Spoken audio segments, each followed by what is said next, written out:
ऐतिहासिक दिन है क्योंकि इसरो ने 14 जुलाई 2023 मतलब आज के ही दिन चंद्रयान 3 मिशन की सफल लॉन्चिंग की है। तो अपकमिंग जितने भी एग्जाम होने वाले हैं उन एग्जाम से इस टॉपिक से क्वेश्चंस के आने की संभावना भी बहुत अधिक है। तो आज के वीडियो लेक्चर में हम जो भी MCQs हो सकते हैं जो कि अपकमिंग एग्जाम की दृष्टि से महत्वपूर्ण हैं उनको भी हम यहाँ पर डिटेल में डिस्कस करेंगे और जितने भी दुनिया के चंद्र मिशन हैं या फिर भारत के जितने भी चंद्र मिशन हैं उनके बारे में भी हम यहाँ पर डिटेल में डिस्कस करेंगे। इसके अलावा चंद्रयान 3 मिशन के बारे में हमारे चैनल पर आपको डिटेल्ड थ्योरी वीडियो मिल जाएगा, तो वो भी आप जा करके देख सकते हैं, हमारे चैनल पर आपको मिल जाएगा। चलिए सीधे हम टॉपिक को स्टार्ट करते हैं और पहला क्वेश्चन यहाँ पर डिस्कस करते हैं। देखिए पहला क्वेश्चन है चंद्रयान 3 मिशन का उद्देश्य क्या है। ठीक है, तो सबसे पहले हम उद्देश्य को डिस्कस कर लेते हैं कि जो चंद्रयान 3 की लॉन्चिंग की गई है आज ही के दिन, तो इसका आखिर उद्देश्य क्या है। तो ऑप्शन है चंद्रमा की सतह पर सुरक्षित और नरम लैंडिंग का प्रदर्शन करना, मतलब चंद्रमा की सतह पर सुरक्षित और सॉफ्ट लैंडिंग करना। जैसा कि आपको पता होगा जो हमारा लास्ट मिशन था चंद्रयान 2 जिसको हमने नाम दिया था, तो वहां पर सॉफ्ट लैंडिंग नहीं हो पाई थी, है ना। तो ये हमारा पहला उद्देश्य है कि इस मिशन की सुरक्षित और नरम लैंडिंग हो। ठीक है, बी ऑप्शन है रोवर को चंद्रमा पर घूमते हुए प्रदर्शित करना, तो ये भी बिल्कुल सही है। जो रोवर होगा वो चंद्रमा की सतह पर घूमेगा, ठीक है, तो ये भी बिल्कुल सही है। और तीसरा पॉइंट है यथा स्थान वैज्ञानिक प्रयोगों का संचालन करना। इसका मतलब है रैंडर और जो रोवर होंगे, अभी हम आगे डिस्कस करेंगे रैंडर और रोवर क्या हैं, तो रैंडर और रोवर के माध्यम से चंद्रमा की सतह का वैज्ञानिक परीक्षण करना।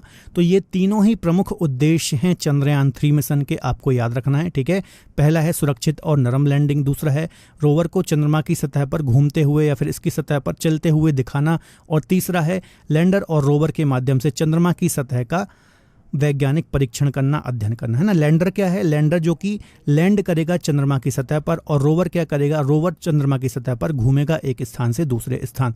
तो ये सारे पॉइंट आपको याद रखना है। अगला क्वेश्चन डिस्कस कर लेते हैं, चंद्रयान 3 मिशन की निदेशक कौन है या फिर डायरेक्टर कौन है। तो काफी महत्वपूर्ण ये क्वेश्चन है। तो रितु करिधल, है ना, सी आंसर इसका बिल्कुल सही हो जाएगा। रितु करिधल इसरो की एक वैज्ञानिक है, काफ़ी प्रमुख वैज्ञानिक हैं, और वह इस साल चंद्रयान 3 का जो प्रक्षेपण होगा इसका नेतृत्व करेंगी, आपको याद रखना है। ठीक है, इसके अलावा ये चंद्रयान 3 मिशन की निदेशक भी हैं, आपको याद रखना है। जो रितु करिधल श्रीवास्तव इनका पूरा नाम है। ठीक है, इन्हें लखनऊ से इनका समझ लेते हैं। काफी महत्वपूर्ण क्वेश्चन है, डेफिनेटली किसी ना किसी एग्जाम में ये देखने को मिलेगा। तो अगला क्वेश्चन है चंद्रयान 3 के लिए किस रॉकेट का उपयोग किया जा रहा है। तो इसका आंसर हो जाएगा LVM-3। ठीक है, LVM-3 रॉकेट का यहाँ पर प्रयोग किया जा रहा है। देखिए चंद्रयान 3 को LVM-3M4 रॉकेट से लॉन्च किया जाएगा, आपको याद रखना है। इससे पहले GSLV-MK3 या फिर मार्क 3 के नाम से भी जाना जाता था, ये भी आपको याद रखना है। इस रॉकेट का वजन टोटल 660 टन है, तो ये बात भी आपको याद रखना है, काफ़ी महत्वपूर्ण है। ठीक है, तो बहुत ही महत्वपूर्ण क्वेश्चन है, आपको याद रखना है, किसी ना किसी एग्जाम में जरूर ये क्वेश्चन देखने को मिलेगा। चलिए अगला क्वेश्चन डिस्कस कर लेते हैं, चंद्रयान 3 का कुल वजन कितना है। तो इस जो ये पूरा हमारा मिशन है इसका वेट कितना है, तो 3900 किलोग्राम, 3900 kg इसका कुल वजन है, आपको याद रखना है।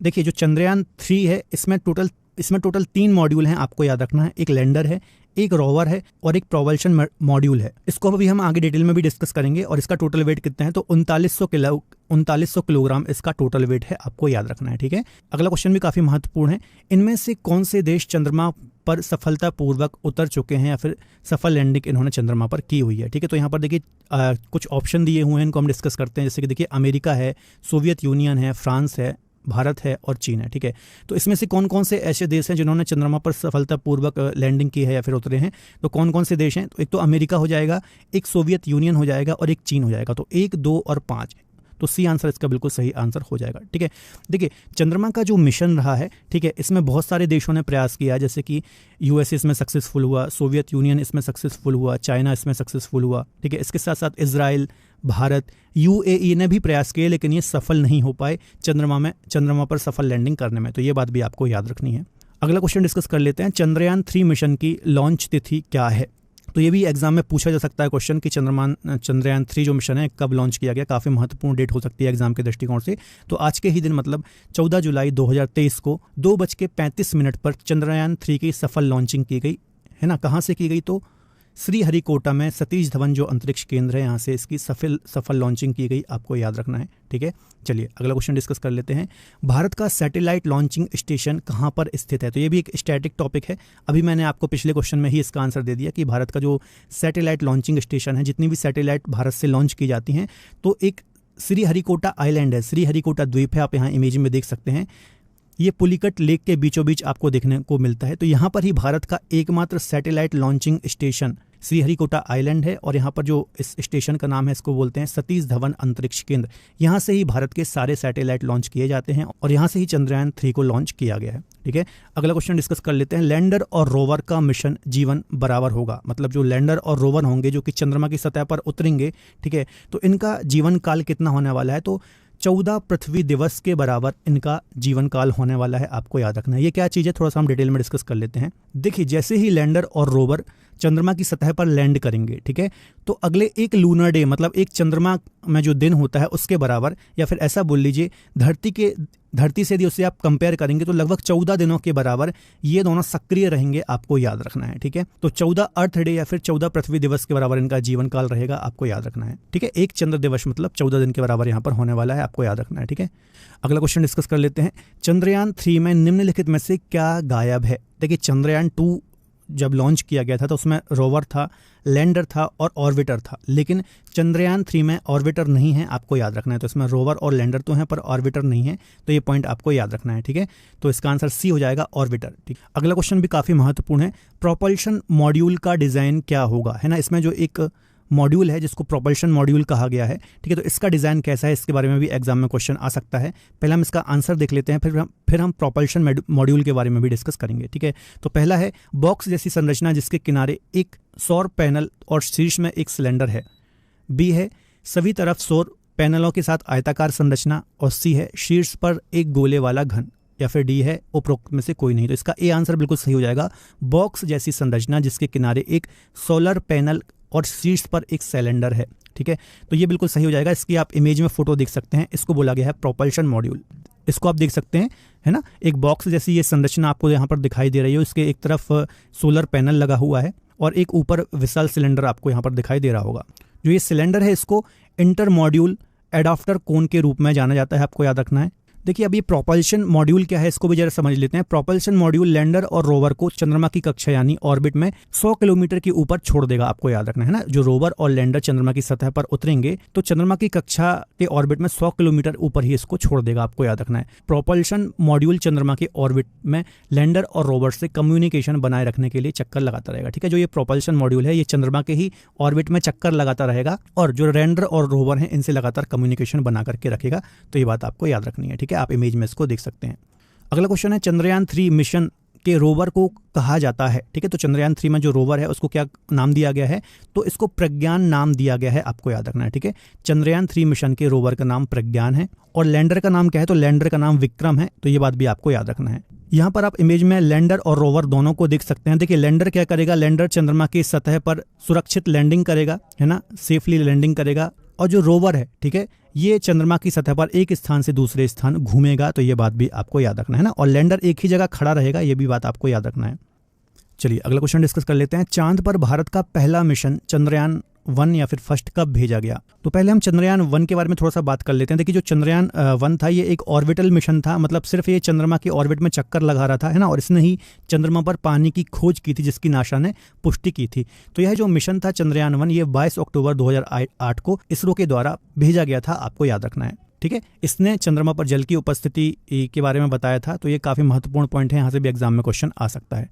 अगला क्वेश्चन डिस्कस कर लेते हैं।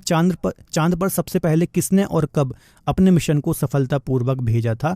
तो इसका आंसर हो जाएगा सोवियत संघ या फिर सोवियत यूनियन ने चांद पर सबसे पहले अपने मिशन को सफलतापूर्वक भेजा था। देखिए, लूना 2 1959 में लॉन्च हुआ था, ये आपको याद रखना है। यह पहला कृत्रिम उपग्रह जो कि चंद्रमा की कक्षा पे पहुंचा था। इस मिशन ने चंद्रमा की सतह के बारे में महत्वपूर्ण जानकारी प्रदान की थी। इससे यह भी पता चला था कि वहां पर कोई चुंबकीय क्षेत्र नहीं है। इसके अलावा लूना 3 भी एक यूएसएसआर का ही मिशन था।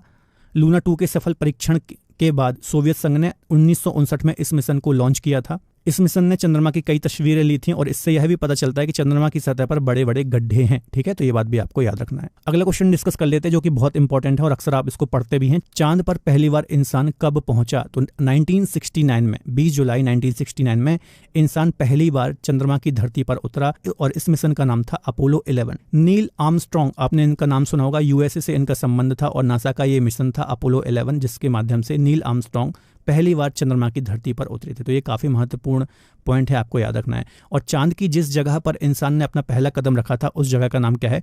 Tranquillity base. तो ये बात भी आपको याद रखना है। अगला क्वेश्चन भी इसी से रिलेटेड है। नील आर्मस्ट्रांग के साथ चांद के मिशन पर जाने वाले दूसरे व्यक्ति का नाम क्या था? तो बज एल्ड्रिन इनका नाम था। ये बात भी आपको याद रखना है। नील आर्मस्ट्रांग के साथ बज एल्ड्रिन भी चंद्र मिशन पर जाने वाले दूसरे व्यक्ति थे। तो ये बात भी आपको याद रखना है, ठीक है। चलिए अगला क्वेश्चन है, इसरो की स्थापना कब हुई? तो ये भी काफी महत्वपूर्ण है। इसरो जो कि हमारी अंतरिक्ष एजेंसी है भारत की, इंडियन स्पेस रिसर्च ऑर्गेनाइजेशन, तो इसकी स्थापना 15 अगस्त 1969 को हुई थी। तो ये भी काफी महत्वपूर्ण पॉइंट है, आपको याद रखना है, एग्जाम में क्वेश्चन पूछा जा सकता है। अगला क्वेश्चन है, चंद्रयान 2 की कमान किन 2 महिलाओं के हाथ में थी? ठीक है, अभी हमने चंद्रयान 1 डिस्कस किया था, ठीक है, तो ये चंद्रयान 2 से भी क्वेश्चन आ सकता है। तो चंद्रयान 2 की कमान जिन 2 महिलाओं के हाथ में थी, इनका नाम क्या है? तो इसका ए आंसर सही हो जाएगा एम वनीता और रितु करिधल, ठीक है। चंद्रयान 2 मिशन की कमान जो जिन महिलाओं के हाथ में थी, इनका नाम क्या है? प्रोजेक्ट डायरेक्टर थी एम विनीता और मिशन डायरेक्टर थी रितु करिधल।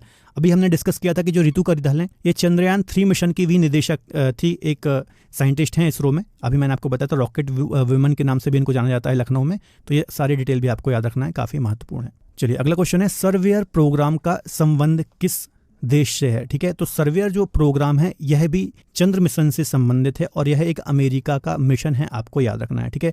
सर्वेयर प्रोग्राम की यदि हम बात करें तो नासा ने 1966 से लेकर के 1968 तक एक सर्वेयर प्रोग्राम चलाया था जिसमें 7 मानव रहित विमान चंद्रमा पर भेजे थे, आपको याद रखना है। इन वाहनों ने सफलतापूर्वक सॉफ्ट लैंडिंग कर चंद्रमा की मिट्टी और यांत्रिक, इसके अलावा थर्मल विशेषताओं का डाटा एकत्र किया था। तो याद रखना है, सर्वेयर जो मिशन है ये नासा का अमेरिका से संबंधित मिशन है, काफ़ी इंपॉर्टेंट है, याद रखना है। एक और काफ़ी महत्वपूर्ण मिशन है चांगाई 4 मिशन। यह किस देश से संबंधित है? तो इसका संबंध चीन से है। तो अभी जैसा कि मैंने बताया था कि चंद्रमा के जो सफल मिशन रहे हैं उसमें यूएसएसआर हो गया, यूएसए हो गया और चीन हो गया। तो ये 3 देश ही हैं जिन्होंने सफलतापूर्वक चांद पर लैंडिंग की है या फिर सफल मिशन इनके रहे हैं। तो चांगाई 4 जो है ये चीन का मिशन है, आपको याद रखना है। चीन ने 2019 में इस मिशन को लॉन्च किया था जिसने चंद्रमा पर सफलतापूर्वक मतलब लैंडिंग की थी। इस मिशन ने चंद्रमा की भूविज्ञान और संरचना के बारे में कई जानकारियां प्रदान की थी। तो ये बात भी आपको याद रखना है, ठीक है। तो बच्चों ये हमने 20 क्वेश्चन डिस्कस किए हैं। इसके अलावा